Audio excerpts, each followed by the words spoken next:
What can you do with a single CSS keyframe? Turns out, quite a lot.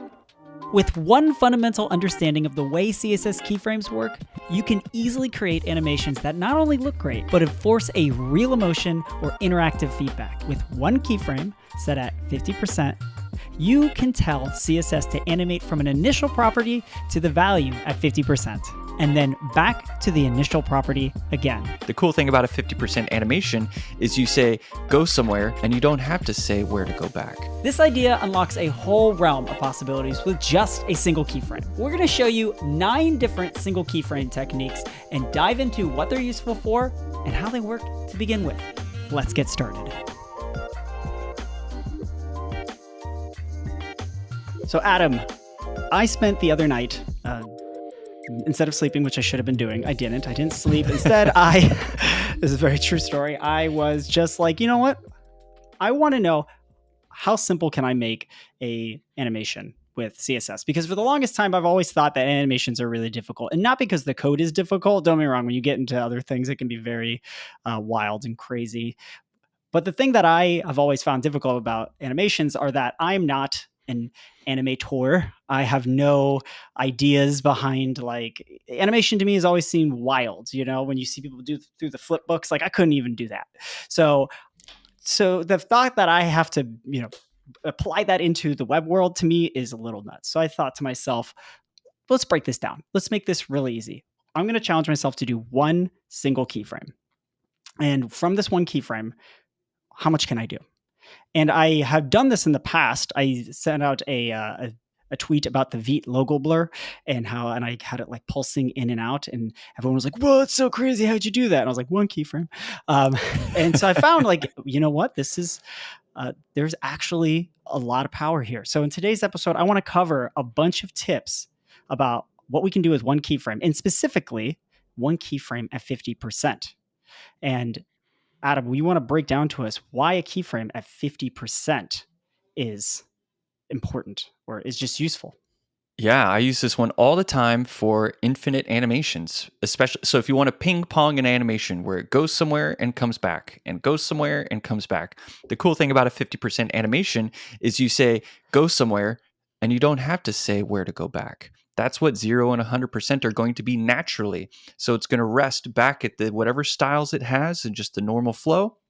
But in the middle of it, it's going to go to some destination and return, go to a destination and return. So it's a really quick way to make an infinite animation that can go back and forth forever with just one definition. And you can take something, from where it is naturally to somewhere cool, back to its natural resting place. And when I was going through this, because I noticed that all these incredibly useful animations, one keyframe, 50%, and in many cases, just one property, you just transform, and which is even cooler. I asked myself, though, why 50%? Why not 25%? Why not 75% or any other percentage? And what I realized was, upon tinkering, that there truly is no difference other than the balance. 50% gives us a nice balance. Like, we start at 0, we go to 50, we hold until we get to 100%. And then depending on what property or what value you're using for, like, alternating, returning, forwards, and all that, we may return, we may not. But it gives you that ability to do that. It's like very flexible, a very balanced keyframe. And I realized that at 25% or 75%, you're just changing the velocity of when that animation happens. How quickly do we get to a translate Y, or how quickly do we go to opacity, or if I hold at 75, it's going to take a little bit longer. And that to me was super enlightening to consider it that way, because I realized these are all the numbers that we can fudge to make things go faster, make things go slower, and not just in the percentages, but also within how long does this animation run for? What is the easing function of this animation? And then it stops. I no longer look at keyframe animations or animations in general being like, okay, I have to set when this goes here because that seems like the right thing to do. And then I have to find the correct easing function. And then I got to get the time just right. I realized, like, oh no, I have all these levers to pull. And it doesn't feel like a weird Jenga balance anymore where I'm pulling and putting blocks on the right. I'm like, no. I have so much space. Like, I have more buttons and levers to press to achieve the effect that I want. This is there's a couple of really great thoughts out of that explanation that I want to share. One of them is like a lot of people when they start building responsive design, they add widths to things Mm. because they look at a picture and they say, okay, this element looks like it's 400 pixels wide. I'll set 400 pixels on the container, and then they'll go write some styles. And then when they need to go to responsive, they have to go redefine a width. And then it becomes this slippery slope of like over defining your styles, which is a big beginner mistake. And the same thing happens with keyframes. People over define their keyframes and then they get ones that snap to stuff. And so, yeah, I'm always looking at these online editors that are like, look at our cool grab and go animations. And they're always super duper handheld from like 0 to 100%. And I'm like, this is annoying. And that's why OpenProps doesn't have any of those. I think it only has maybe one or two. Almost all of them are single keyframe animations that I call them effects because you can also stack them together. You can compose multiple single keyframe animations and the browser will blend them. For example, a fade in can just be a single keyframe. It says 2 opacity 0. Okay, well, I guess that'd be fade out. So 2 opacity 0. And then you have another transform that's like slide out up. And you put them together and they will fade out and slide up. So you have independent single keyframe effects that compose into bigger animations. So it's like it goes beyond just like being cool and that you can pack things into the beginning and pack things at the end and feel more nimble. There's a lot of cool reasons to use keyframes in this way. So I'm excited to see what else you got to share. Yeah, I mean, it's a great lead. And the for those listening to the pod, I'll have a CodePen link in the description if you want to follow along. It all goes in this order. And also for those watching on YouTube, yeah, we're gonna have some screen stuff. So the first one I'm gonna get into is I like using it to shake. To do like I think that sometimes when you have like UI and you're trying to tell someone like, hey, no, you can't do this, like doing a little left to right shake, it's like, Well, hey, shaky, no, shaky. Yeah. shake your head. You're like, no, no, it's not good. Now OpenProps has two of those too. We got a shake X and a shake Y. yeah, because shake Y is like, yeah, you could do this. Yeah, okay, Yeah. A little yeah, nod. Yeah. okay, cool. And you're like, no, no, shake X is like, no, shake Y is like, why not? Error. Yeah. I use that one on a form input when it's like you got an invalid entry and wiggle it, give it a little shake of, that's not cool. The way this works is at 50%, we will translate X, a small amount. I have 20 pixels to say translate X 20 pixels, positive X. Uh, but what I found is so the way it works is at 0%, we're translate X 0. So we're right where we started. Then at 50%, it goes 20 pixels over. And then at 100%, it will return back. Well, it or just resets the state, that is. And so what is cool about this is if you do this in rapid succession, it's just this little shake that kind of goes, hey, no, no. The thing about single keyframe though is that while it is a shake for a no, it's kind of like an off-centered shake where because it's only ever going to go to the Yeah. positive or negative direction. Yeah. It's almost like if you're a dance, because it kind of looks like it's dancing on the screen right now, everybody. But it's like instead of where you'd shake your hips side to side, it's only shaking its hip in one direction, almost like it's in the Yes. 60s and it's doing a little bop, like a bop, bop, bop, you know? So you got to That's a imagine swinging your beautiful hips to the analogy. right, to the center, to the right, to the center, bring it back to the center, do the shake it with that one key frame, baby. Oh, wait, I shook the other way. Oh, crap, I broke the keyframe. All right, well, I'm not a robot and I'm feeling it. So, Oh, amazing. But yeah, you need two keyframes though in order to center it. Like you need to start at maybe you do need like 25. So this is probably the worst one to lead off with. Um, well, I'm also looking at the open props one and I'm like, oh, the open props one, this is one of the few that there's like 5 keyframes to find because I do the full wiggle. I you did shake the full, my yeah, hips to the left and the right. And then I also have a little pause. So it does like a yeah. jiggy, jiggy, jiggy pause, jiggy, jiggy, jiggy pause. That is another thing that is, I think, counterintuitive. Maybe this is a really good example to start out with because like why not one in this one? Why one in others and why not one for this one? And the fact that you have 5, I'm not looking at it right now, but I assume that you have 5 because you need to pause motion at certain points in time, is like you were saying, and that's something I think is counterintuitive when you're first learning keyframes. Is that you need to keyframes in order to pause. And I think we're always looking at keyframes as, oh, I need to like over there, and then over here. But a lot of times keyframes, it's like get here and do nothing. Like do less, do nothing. Yeah. And then okay, now we're going. Like, so that's something that I have put into my keyframe Which is a brain. good time to talk about fill mode also, because a lot of these single keyframe ones, the fill mode becomes really important because you can say, hey, do this animation and then stay there. It's like you tell the track head, if you were scrubbing on a video, to not go back to the beginning after the animation, after the Yeah. video plays. You say, no, leave the playhead at the end. I want the element to do this animation to somewhere and stay at the destination. And fill mode Yep. that's like towards infinite alternate, like that's that one, right? Yeah, forwards. Yeah, Yeah. forwards, reverse, alternate. Yep.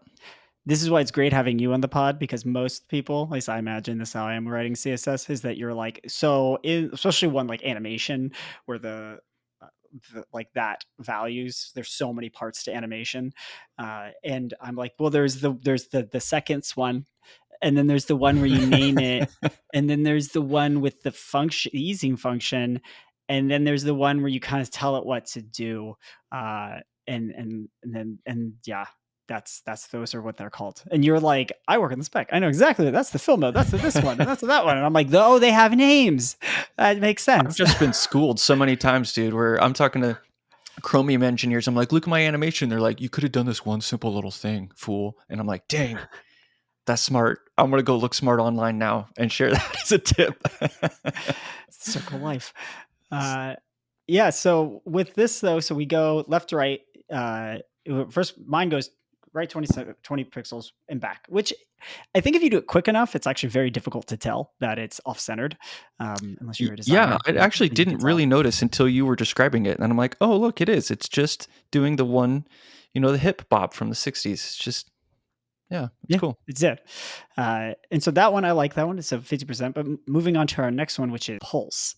Pulse is my favorite one, I think, out of all of them, because actually it's not my favorite like one to look at, but I think it's my favorite in terms of practicality, because I find Yeah. that Pulse works really, really, really well for so many different applications. Pulsing works really well for like animating like blurs and any type of shadowing or something like that. It feels very natural, but it also works really well for just emphasizing something, bringing it It's up. an attention getter. It's a very good Exactly. attention getter. Yeah.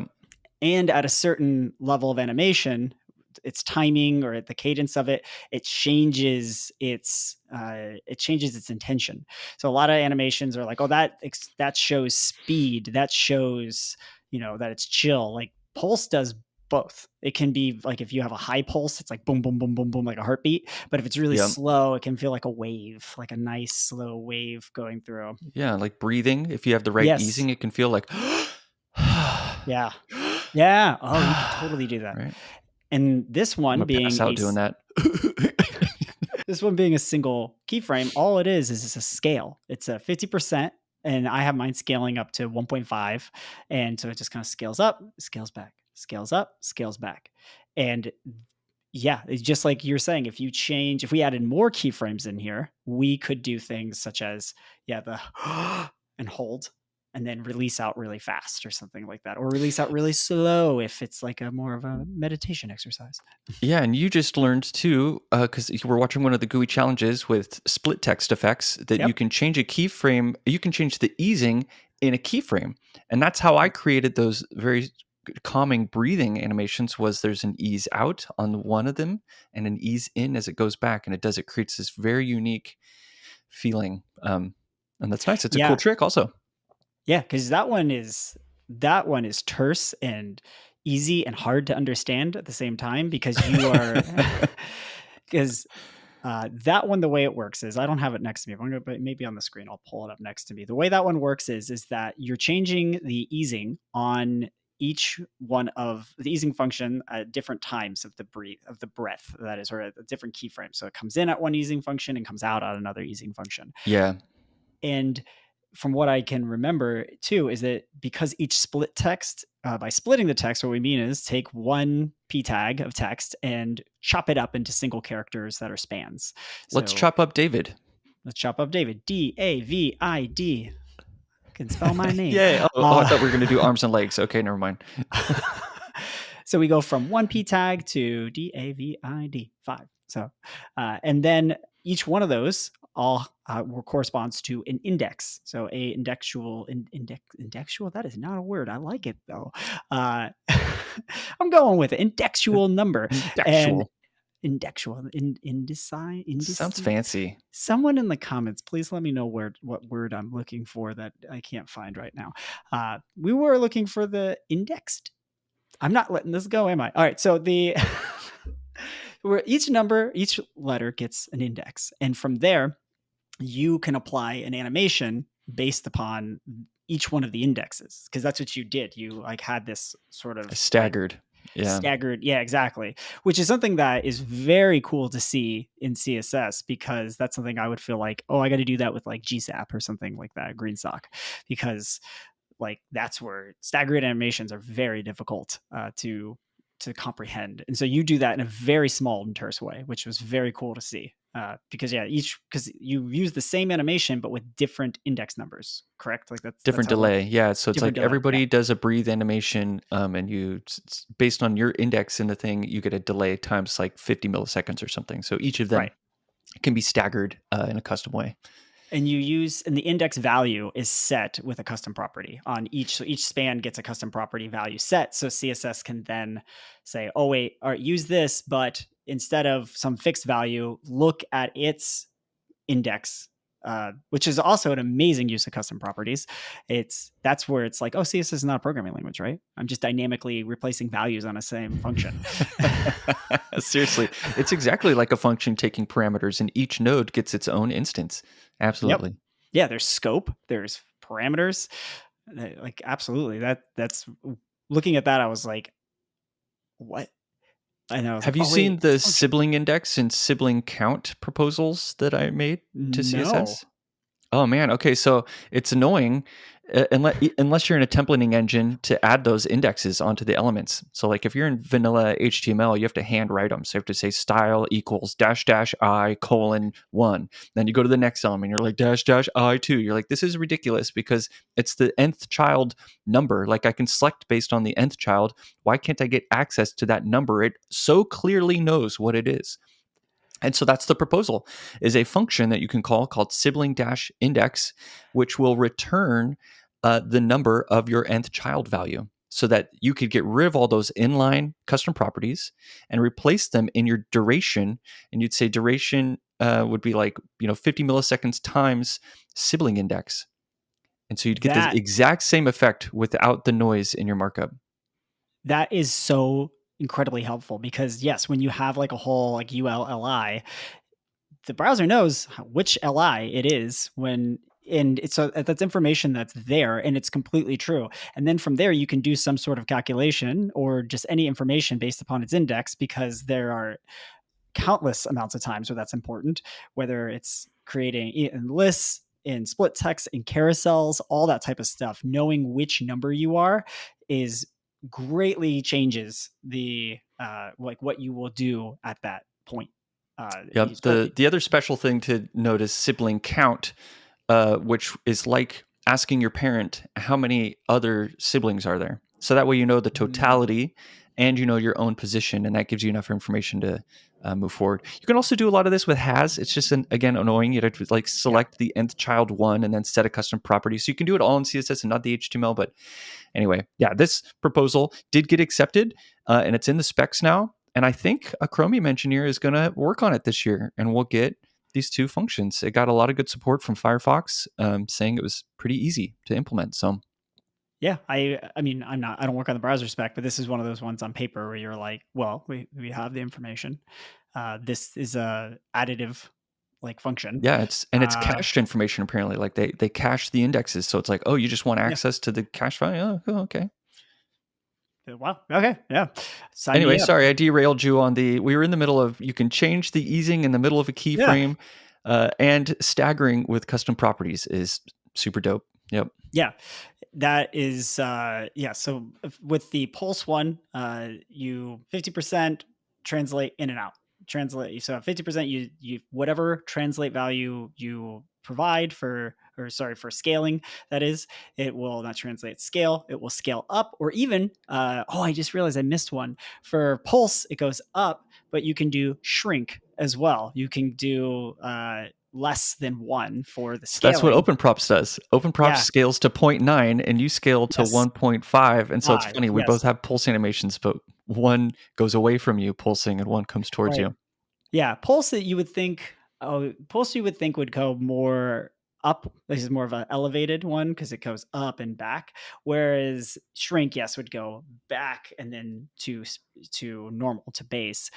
Yeah. And if you go beyond that, then you're really getting to a bounce, which you can't do with one keyframe. Can't even do with like two keyframes. Oh, You might, yes, you can I with was the just gonna linear say, easing I function. was just gonna say, I was And like, I bet you OpenProps you has can. bounce props, has bounce easing props for you. And it's cool with the bounce ones. If you do, so you import the easings from OpenProps, and if you say ease, so it's dash dash ease dash bounce 3, you get 3 bounces. Boing, doing, doing. And if you do bounce Mm. 4, you get 4 bounces, etc. And you change Oh, the I remember. Yeah, duration to change how strong those bounces are. It could look like a heavy weighted item bouncing or a lightweight item. Pretty cool. yeah. Because I just realized, yes, you can specify like 5, 6 keyframes to set where it bounces up and then kind of falls back with some gravity, but then also squashes in.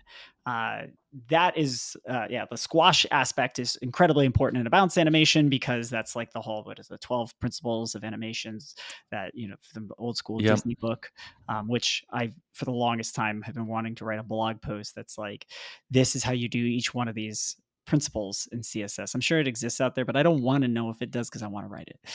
Yeah. Um, I hear you there. Yep. don't if it exists and someone's listening, don't send me the article. I need because then I won't write it, and then I won't be able to be like I did that. It's Yeah, a you're goal. singing that Okay, Usher people. song, My Way, right? Yes, My way, where I which say go.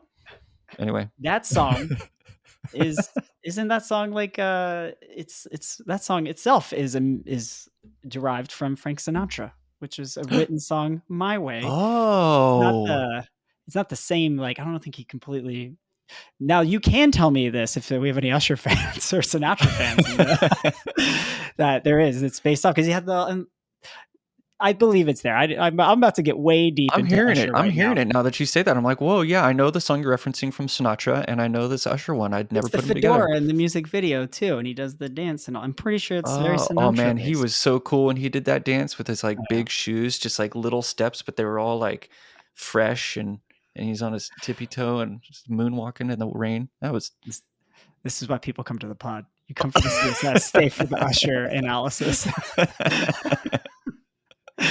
Um, oh my gosh. So, yes, the squash, that's where we were at. So you could do that, but I realized that with CSS keyframe animations, you could do multiple to change the timing, the hold, the squash, all that stuff. But the linear easing functions, just in the same way we talked about earlier, instead of switching it with percentages, you can also say, "Hey, overshoot." And so by doing an overshoot with the keyframe animation, you effectively can set a squash. And yeah. that's yeah. So yeah, we pulse or shrink by doing one keyframe for scale, so either more or less than the base value of the scale. And then one that I really like, and I think this is one that not a lot of people know about this effect. We've all seen it, but we don't always like, oh, that's how that happens, is the glitch effect.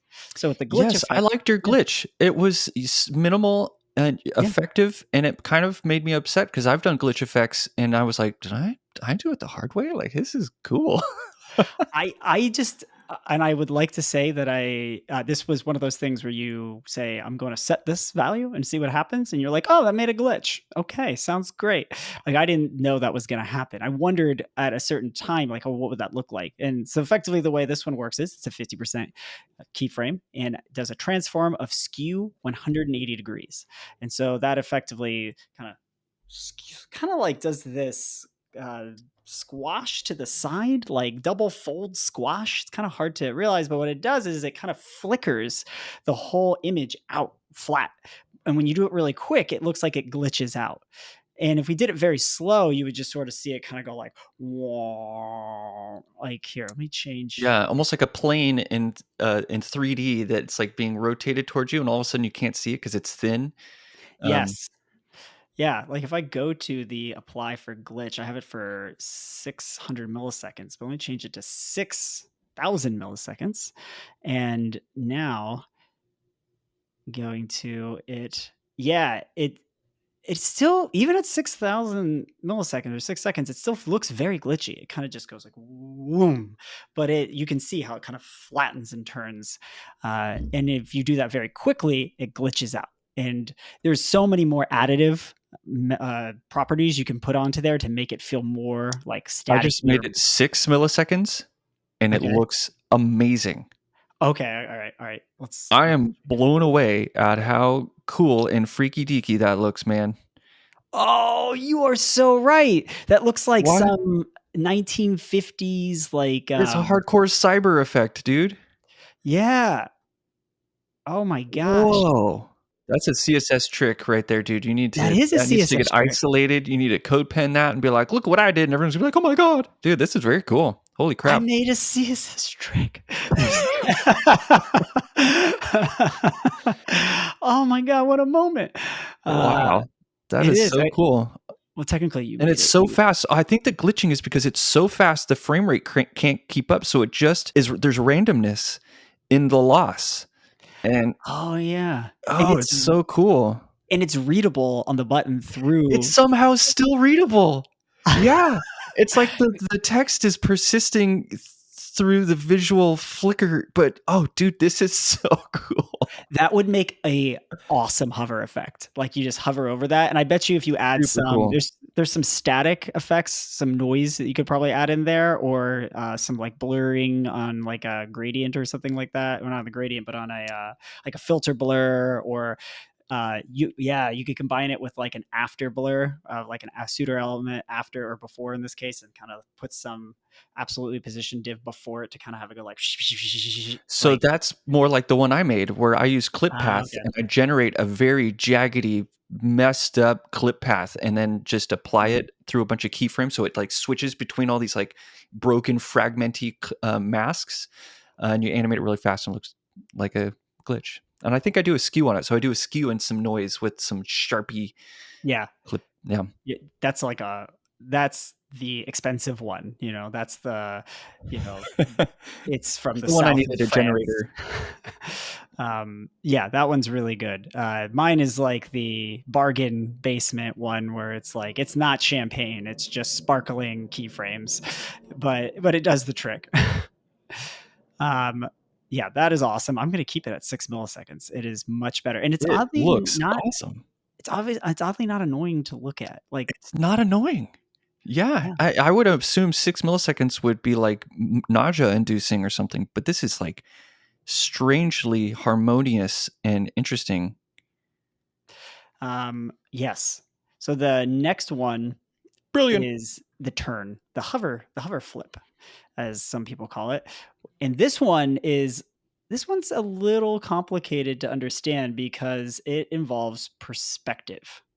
And I'm trying to find the keyframe for it. Flip, here it is. So this has to start with a perspective set on it. And perspective is Yeah. one of those things that when you try to explain it, you will confuse someone even more, and also you will less understand it the more you try to explain perspective.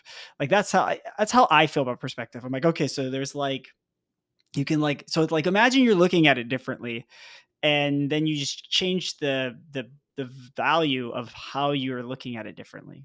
And I don't know. Adam, explain to us perspective. I will try. The idea is it's essentially setting up a camera that has a distance, and it also, when you set perspective, you're establishing a 3D context where translate Z will all of a sudden have effect, where things aren't flat anymore. They can rotate in a way towards you or away from you, and so yeah, you get this coordinate system that's actually effectively 3 dimensional, and the perspective value kind of changes how close your camera is to where that 3D plane begins and where your camera isn't. And so the farther away you are, the effects of the perspective have less impact on things, and the smaller your perspective, like the closer you could think about, like if you put a baseball card right up to your eye and you rotate it, it's going to go out of your peripherals and get really distorted. But if you hold it away from your eye and rotate it, you can see it very clearly flip. And so that's a little bit of what perspective is doing. Yeah. So this has like a perspective of like 1000 set on it. So like get like really far away from it, I think is that's kind of what it's saying. Yeah. And that's the base perspective. So I've cheat a little on this one. Well, actually, no, I didn't cheat because I could still fit that all in the. Actually, no, I do cheat because I would have to set a base keyframe if I wanted to change that. So I cheat by setting perspective 1000, but it doesn't affect the rest as far as I'm. Are there actually? This is a great question for a CSS expert like yourself. What are the bad like gotchas if I kind of set perspective to whatever, whatever high or low values and on some base element that doesn't need perspective set on it? Like what kind of things can I be like, ooh, that didn't turn out well? There's two gotchas come to mind. I don't know all of the performance implications, but one of the gotchas is if you have a perspective and the elements are on 0, or maybe it's even if perspective is 0 and it's not 1, like you need a perspective value of at least something.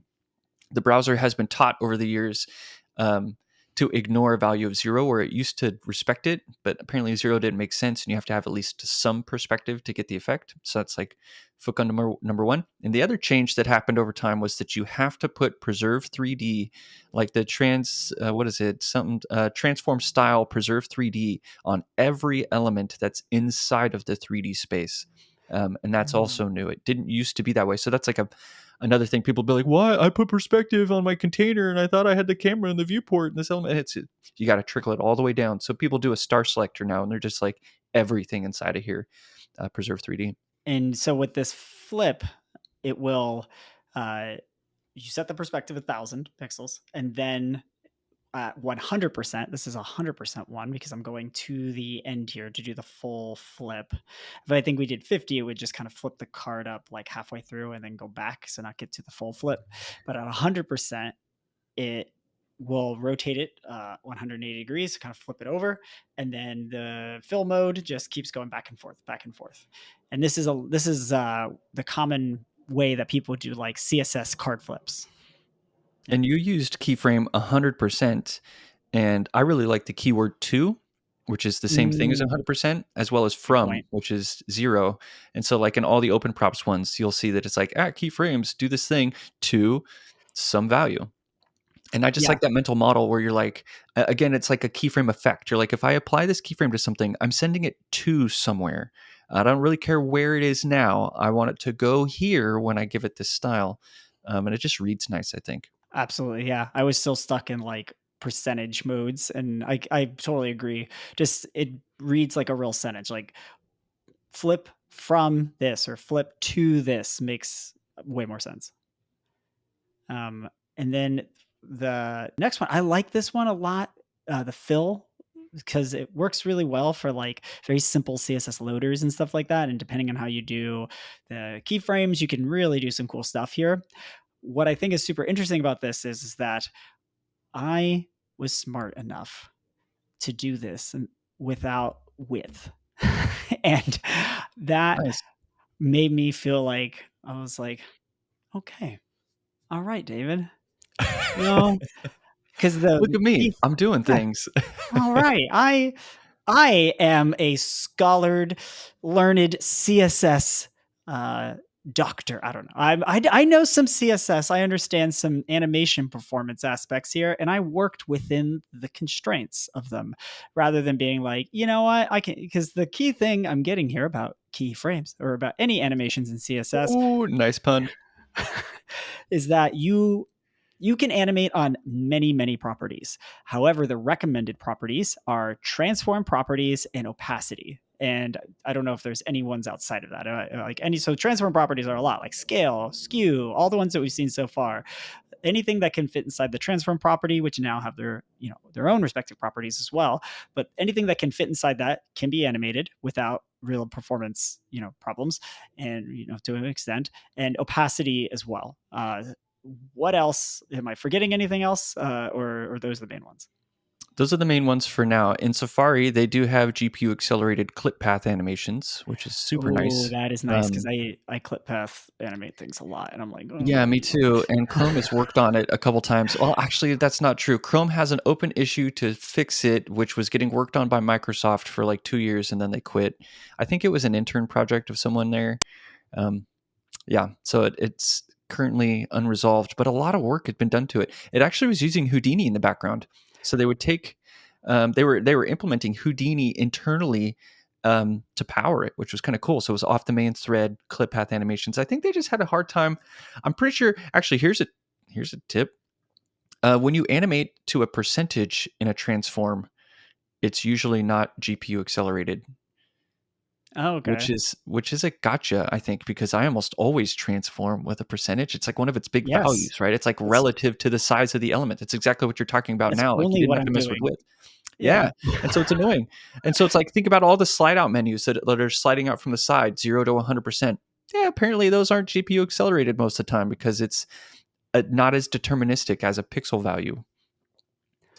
Shakes Oh fist my in air. gosh. So you're in some ways, depending on how complex your animation is, you're better off, uh, calling if you wanna get GPU accelerated, doing something in JavaScript to understand its width, like get client bounding rect and our favorite method, and getting the width, storing that as a custom property to then be used in CSS to run the is that even possible? To run the animation, so therefore it can be GPU accelerated? Am I onto something Let's here? see. You don't want to run the animation on the custom property because those aren't GPU Oh, those aren't accelerated GPU either. accelerated either. I'm trying to Yeah, think how you would even get with it. app property and stuff, those are all CPU bound animations. I think what you'd want to do is you'd want to measure it and add the keyframe. Or if Oh, you're I already in see, yep. JavaScript, use the WAPI API. Yeah, it's WAPI. true. WAP Web Animations API. Yeah, it's true. If you're already in JavaScript land, they're like just, that's one of those few times where I'll be like, you know what, just stay in JavaScript at this point. Like, just if you're calling get client bounding rect, the battle's lost. Like, it's like, just admit defeat. It's okay. um, Okay, yeah, that's super interesting. But with this one with Phil, the way that it works is it's a 50% keyframe animation as well, and we have a button. And inside of this button, we actually will actually, how did I do this one exactly? I gotta look. This one is, I believe, this a couple of them are a little bit like snowflakes, and I think Phil is one of the snowflakes one as well. No, actually, no, it's not a snowflake one. The way that the Phil one works is that we have a yeah, no, this is a snowflake one. I don't know what I'm saying anymore. But the way it works is this button has an after pseudo element inside of it, and the way it works is it looks like a loading bar kind of goes through the element. It says click me on it, and then this red kind of loading bar goes over the top of it to feel like it's loading, and then kind of falls back and then repeats over and over again. And the way it works is there's an after pseudo element inside of there, which that's the fill animation is running on that. And it's saying, hey, I am certain percentage, like I think it's like 150% of the container, just so there's no like clipping or in and out or any weird border problems. And the way it works is it says, hey, translate yourself X to a certain point. And that looks like it loads all the way up and then go back. And instead of Yeah. using width, which is the whole thing we were talking about GPU acceleration and all that, which apparently I'm not getting anyways. But the whole point is that with width, that's not something you're really supposed to that's sort of like a hand slap, like don't do that kind of animation. You want to try to do something else instead with a transform property. So this does sort of gives you the same thing where it looks like it's increasing in size, but it's not increasing in size. It's just moving a bar left Yep. to It's right. like a sliding door. Yeah. Yep. Yeah, and those are things that the dev tools are incredibly important for because there are so many animations. Like one we'll see upcoming here soon that kind of like if you don't know how web animations work or how like some of these tricks work, they look like magic. You're like, but how do you get the thing to move like that? And then when you see that it's just really all like smoke and mirrors and somebody with like all the wires, you're like, oh, that's all that's happening. Like it looks like a real magic show, and you're like, that's crazy. But if you saw the way it worked, you would say like, oh, that's not that hard. So yeah, but I felt good about myself because I remember don't transform on or don't animate on width. Let's You slide definitely this did it right board. there. Yeah. All right. But I'm looking at it. I'm like, I wonder if scale X would have been better because then you wouldn't have had to worry about I being see. Because twice the you can, width. yeah, You'd actually just be fit. I'm curious. you I don't just know. increase the. Oh yeah, because it would and you could do some really cool things actually with scale X, especially if you like kind of round out the element. It could feel, yeah, you're right. Now that I think about it, because scale X it would give you a very similar. It would change the way that it fills Oh, the you have to element do a little. Yeah, you have to change the transform origin. I'm almost done hacking your animation here. Oh, now you're really Oh yeah. shit! You know what you could do is you could have it fill in one direction, flip the perspective origin or the transform origin to the other side, and then it would scale out the other way. So it would be Okay, like alright. boop and then boop, and it would come back in boop Oh, because the boop. transform origin says like, "Hey, okay, now do it. Yeah, Change it over scale from the here." corner. Oh snap! I'm gonna try it. Yeah, that is very cool. Alright, This is yeah. an awesome lesson, though, dude. I also love your use of inset here. It's very cool. Oh, yeah, yeah. Yeah. Inset is one of those things that when I first learned it, I was like, "Oh, that's very cool." And then just like we've said with all the other CSS episodes, which is every episode of this podcast, is that, "Oh, I'm not going to use that now." And then the other day I was like writing out like all the like top 0, left 0, and I was like, "Wait, what am I doing?" And then I set inset to 0 and it just clicked right in and I was like, Oh "Oh, yeah, that is nice. What have I been doing?" So I've converted myself fully. My finger, my muscle memory is all on inset now. I'm a big fan. awesome. Uh, the as you whip that example up, I'll move on to from Phil to the next one that I think is so interesting is Sheen. And Sheen, Charlie Sheen Sheen over here. Yep. I did not come up with Sheen myself. I didn't come up. I think a lot of these, even if I quote unquote came up with them myself, someone else is like, Simpsons did it, um, and I have and one too. I've been meaning to put Shine into open props. I'll send you my prototype. And I'm getting so this is a pseudo element too. Oh yes, I have it. I have the pseudo element on the page now, like highlighted, showing what it's doing. And the way that Sheen works is you have a pseudo element, much like how we just had to do the translating on the width, or instead of doing width, that is on the pseudo element for after. And this one takes this rectangle that sets a gradient that appears kind of like bright, like you're shining a light on something. So it sets a linear gradient on this one, and it turns it kind of rotates z 60 degrees and translates a little, and then to kind of gets it into this little position. And then what it Yeah. ends up doing is with the keyframe, it just moves it and just kind of quickly goes, whoom. And so the moving the that rectangle kind of works like flashing a light really quick across, and so it gives it that whole like shing. But all it is just linear gradient, properly colored linear gradient on a rectangle, just going back and just repeating that animation over and over again. You could even do alternate, so it would go up and then it would go back down. That would be more like that'd be like a windshield wiper, because I was like, that wouldn't be like a sheen because the light only goes that one way. Um, Got to clean but the dirt off the window. Yeah. you could totally do that. You could build like a windshield wiper sort of effect with that, if you by alternating, because you change it and kind of go. Whoom, whoom. Oh, I'm gonna look into something like that. Okay, so yeah, that one is. I think that building the Sheen animation is, I think, like super fun foundational to learning all these little tricks. I got this one from CSS Animation Rocks, which is like one of the has been a long stay of showing really cool stuff. It's been around for, I don't know if it still does episodes, but like gosh, it feels like almost 10 years ago there was stuff out from there, and I found that one and I was like, oh, this one's good.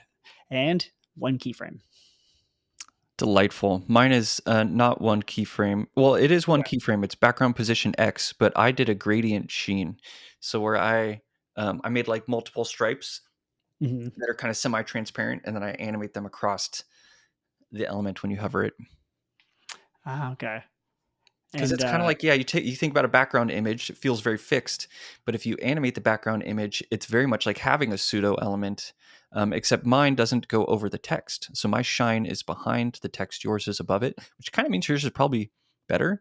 Um, but I don't know. Mine, depends what you want. yeah, Yeah. And when you do it fast enough, a lot of times that stuff just becomes minutia that like yeah, only the fine artist, like the artistry notices, where they're like, like, that's one of those things where it's like ship, you know, just ship yeah. it and then fix it later or change it later. It's not even a fix at that point. It's like modify to the opinion. Um, the next one, I love this one because it's so simple and it's really trendy right now, and I call it the emphasize because I was going with all these, like, I was going with a certain name convention, but it's effectively animate a box shadow. start with like a real tight box shadow, which this button has, and then increase the blur on it. And then if you do that and sort of at a 50%, it works just like a pulsing, but it's like a box shadow pulse. And it goes like, Yeah. whoom, whoom. And everything with box shadow, neon, all effects are super popular now. And so this is a super easy one to do that just kind of goes, whoom, whoom, whoom. And then there's so many ideas that I have for this. I didn't have time to fully do it, but I wanted to put some of the radial gradients in this one for that would break us out of the box shadow, but using an after element or a before element in this case, I could position something behind. Actually, wouldn't. Yeah, I would have to create something a little more complex. But in one way, positioning something behind the button and then using filter blur to get it to look as if it is a box shadow, but it's really just a pseudo element that gets blurred out. Yeah. Using a radial gradient on that with multiple colors around it can be such a cool effect. And if you're really good at lighting coloring, you could even have it look as if the light is being like shined on it, shined on it from some direction. English is hard. And so there's this trick is you can do this very simple one and go very far. And if you want to get even fancier, you can go there as well. So there's so much time that can be spent here. And I think a lot of well spent time given the design landscape we're in. Yep. Agreed. And radial gradients, they're super cool. Just got to know the syntax. Can be tough. Yeah. Go to gradient.style if you want to check out some of the coolest radial gradients. And I go there all the time just to position stuff and realize the syntax. I'm like, I know I can make a circle gradient. And if I Yeah. put it in the top right and then I change the size, how do I specify all that crap? And then I just go there and I go, oh, there's the code I need. Thank you very much. For those unaware, Adam made gradient.style. Anything with like a .style URL nowadays that you'll click on Twitter, like it's probably 80% of the time it's made by Adam. I do like those. I have a whole bunch in the hopper too. I just bought a bunch and I'm like, maybe making this dot style or that dot style. Now this next one is probably my like low key favorite, and that is this blur one because it kind of turned out really nice. And now that we talked about especially stuff with skew, I kind of have all these ideas for it. So this is a 50% keyframe animation, and it does a transform skew 45 degrees, but sets a blur of 20% at the 50% keyframe. So it kind of skews, blurs, and then comes back into place. And it just, I don't know, Adam, like, what do you think? Like, it's simple and it The just feels skew good. is a really nice touch on there. Yeah. It looks really good. So Open Props has a couple blurs too. We also have a light mode blur and a dark mode blur, Yeah. which yours doesn't seem affected by. I'd be curious to go test it. Like we had to do that because, anyway, it was just like a thing that you have to blur towards white or blur towards black, I think was our issue. Let me see. Anyway, yours looks Yeah. great. So I'm like, oh, this is a nice blur. Yeah, it just sometimes things just work out, but I like it. It gives it, and it feels like a real, like, kind of fun sensor blur to it. And that could make a very cool hover effect or something like that, depending on what you're looking for. It's a little over the top, but it doesn't feel too over the top. It feels like I can find a spot for it. Yeah, it looks nice. And I'm looking at ours. So what ours does in Open Props is it has a little bit of a light burst that's attached to it. So we do filter Yes. brightness and blur. And so that kind of gives it this really warm sense. Mhm. And it just slightly changes the way that the blur happens. And it's kind of cool. But it did have an effect where we had to do a dark mode and a light mode version because that brightness changed depending on the theme of the site. Right. Well, this last one is the coolest one and the most useless one, but it's Best I named liked one it. too, maybe. Yeah. Yeah, exactly. And this is the Tony Hawk. Just spin it, rotate it 900 degrees, and it just does a little 900 just over and over and over again. And I just thought that was funny, so I put that in there because I was looking at rotations and I was doing like I was like, oh, I'm gonna do a 720. Then I was like, oh, I'm gonna do a 900 and call it Tony Hawk, and it just does 900 over and over again.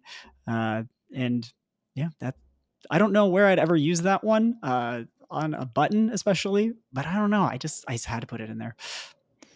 Yeah, I mean, it's cool. And yeah, the name totally makes it. These are all awesome though, dude. Very cool work. Thank you. I know I had a lot of fun with this. I think that the beauty of all this comes out when you are able to say, let's constrain ourselves. One keyframe, and let's, where we can, try to stick to the transform property. And from there, press all the other levers. You can do 25%. 50% is balanced and works out most of the time, but not all the time. And there are so many different ways to say, I'm going to drop the keyframe here. I'm going to switch the timing to this. I'm going to switch we didn't even get into easing functions. We'll probably need a whole episode on easing Yeah, I was functions. like, you use the open props ones. I see a couple springs in here too, and I'm like, hey, yeah, the Yeah. elastic ones are in here. They're really fun and add a nice subtle touch to an animation, don't they?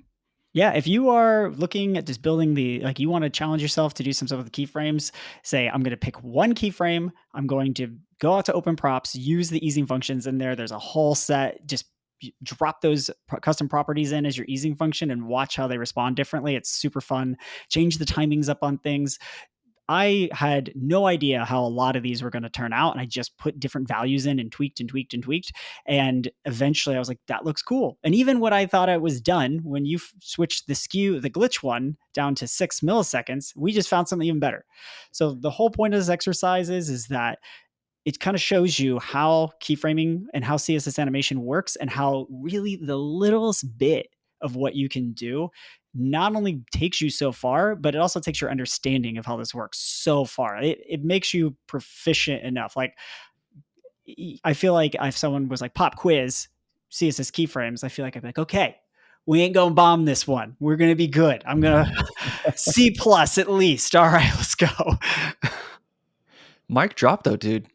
What a nice recap, because yeah, you do. You want the smallest amount of code to manage, right? Because then it's going to rot. You have to maintain Yes. it. You can get the effect that you want with this subtle insertion, and then the final kicker here is you put these behind reduced motion, and now Yes. everybody's happy.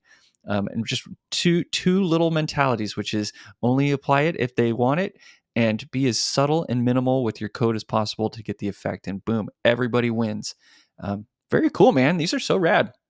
Yeah. Well, everybody, that's all the keyframes we got this time. Let us know other topics, other keyframes. Drop down any code pens in the links for whatever thing you're watching on. We love to see them. We love to see the things you've iterated on. And we will see you all on the next Bad at CSS podcast. This is Bad at CSS podcast.